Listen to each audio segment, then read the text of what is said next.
Summer sunlight spills across the kitchen garden as a young grandson steps through the gate, seedling in hand, his pockets full of questions.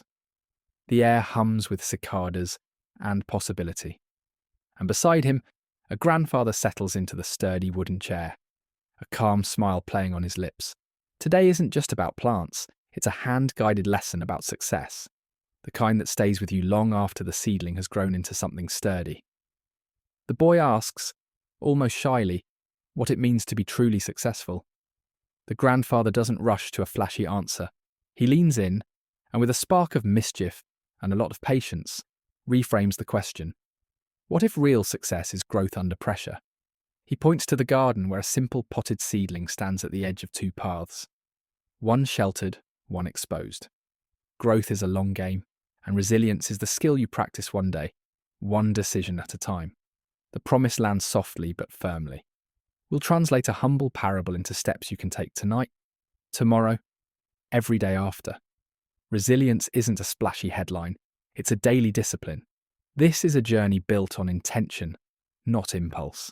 We'll balance brief bursts of excitement with a patient, purposeful arc, and we'll anchor every insight in concrete, doable actions. Purpose. Translate parable into actionable, durable growth habits. The two of them prepare for a small practical experiment, a hands-on ritual that grounds big ideas in tactile reality. The boys and their grandfather speak in whispers of care and notice as they label one plant indoor and the other outdoor. Each tag a promise and a test. The planting moment is performed like a ceremony, hands muddy, breaths even, a seedling tucked with careful support into a breathable soil mix for the indoor, while the outdoor plant finds a sheltered bed that still feels the pull of real weather. The hypothesis goes up with the stakes. Safety offers comfort, but it's exposure that tests the roots and invites real growth. The boy's voice carries forward with an air of certainty. He predicts the indoor plant will shoot up quickly, protected from wind and rain. The grandfather nods, not to agree, but to invite scrutiny. Today's comfort can dull tomorrow's potential. This moment is a turning point, a teachable crack in the armour of certainty, inviting risk-taking and containment to be reframed as complementary forces rather than adversaries. Outdoor receives the unpredictable weather, the sun and shade, the rain and wind. The numbers become characters. Lux levels, watering intervals, temperatures. Early signs emerge. The indoor plant grows a modest, neat height, while the outdoor plant seems to falter at first, only to begin building a sturdier stem and tougher structure. The roots, invisible beneath the surface, start their quiet dance, hinting at a longer arc of resilience beneath the soil. 4 years pass in a single, quiet montage. The boy returns with his grandfather to examine both specimens, as if visiting old friends. The indoor plant has grown into a tree within its pot, a symbol of vertical growth that has thrived under careful protection. Beside it, the outdoor plant has stretched into a broad tree, offering shade and utility, a tangible reminder that growth can travel in breadth as well as height. The canopy spreads wide, inviting a passerby to pause, rest, and breathe in the cooler air. Two paths, both valid, each shaped by conditions and patience. A question rises: why did the outdoor plant outperform in the long run? The grandfather speaks of adversity as a furnace that strengthens roots and trains the trunk to conserve resources. Exposure accelerates internal development, even if it slows outward growth at first.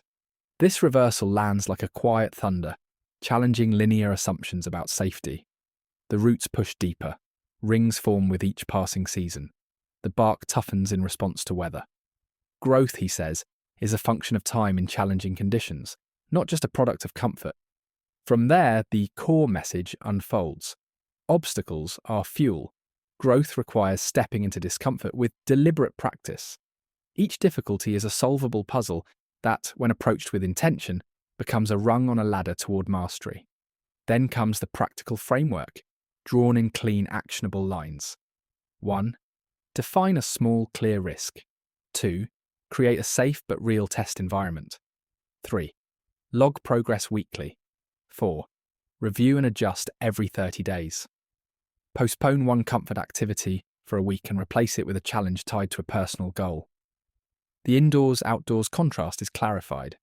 Not a contest of superiority, but a map of exposure levels, time horizons, and the kinds of resilience each path cultivates. The mentor's steady, patient rhythm takes centre stage again, steering us away from impulsive hype toward a durable, repeatable path. The grandson commits to a personal growth plan built on the 4-step framework, one step at a time, with mindful checks and gentle accountability. Begin today with a tangible 30-day growth challenge. With skills, determination, and spirit, any goal is achievable when you lean into challenges and keep rising.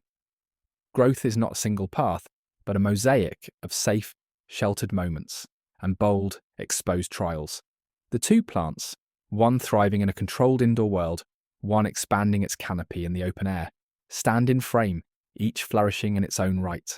The durable framework remains, a sharing, actionable approach to personal development that you can apply to long-term goals and into your own growth stories.